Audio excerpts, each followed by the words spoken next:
Салам достор, каналыма кош келиңиздер. Бүгүн сиздер менен балдар аябай жакшы көрүп жеген наггетсни үй жагдайында жасайбыз. Анда эмесе кеттик. Эң биринчи ушундай тооктун төшети керек болот. Ушундай кылып соломка кылып узун кылып туруп алабыз. Өтө жука турабаңыздар. Андан кийин үстүнө майдаланган чеснокту салып,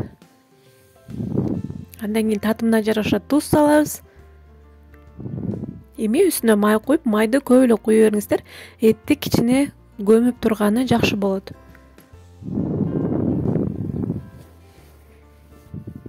Мынакей ушундай алып аралаштырып алабыз дагы.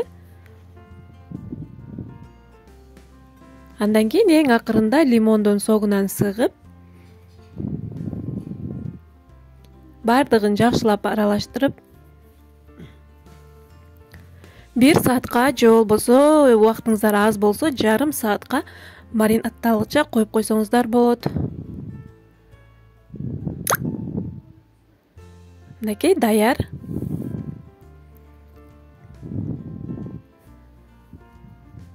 Эми үстүн жаап 1 саатка калтырып коебуз. Андан кийин бул жерде жумуртка, панировочный сухарь, андан кийин un керек болот.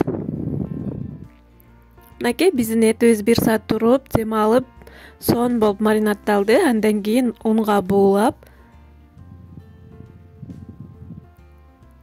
андан кийин жумурткага малып алабыз. Эң акырында панировочный сухарьге онатып,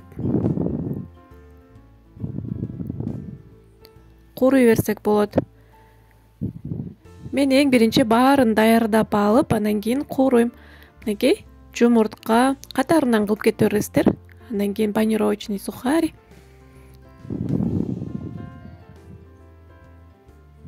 Аябандай даамдуу болот. Балдарга жасап берсеңиздер, сүйүнүп жеп алышат. Мынакей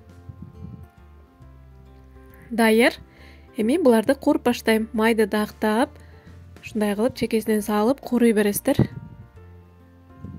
Орточо отто куруйсуздар, себеби бул эт болгон үчүн жакшылап ичи бышыш керек. Улуу отто курусаңыздар бышпай калышы мүмкүн. Ошон үчүн курулуп жатканда отуңуздарды кичине пасайтып алыңыздар. Мынакей кыпкызыл болгон аябандай хрустящий наггетсилерибиз болот.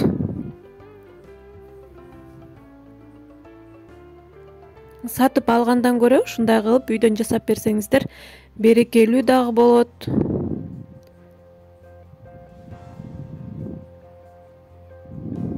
Мынакей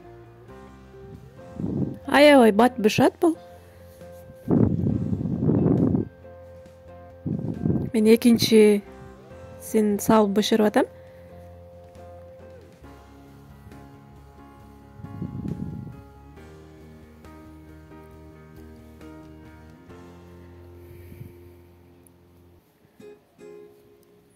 Мынакей биздин наггетсилерибиз даяр болуп калды. Буну ысыгында жесе аябандай даамдуу болот.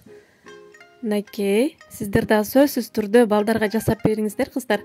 Көңүл бурганыңыздар үчүн чоң рахмат. Видео жаккан болсо, ой пикирлериңиздерди калтырып, лайк басып, комментарий жасап кетиңиздер.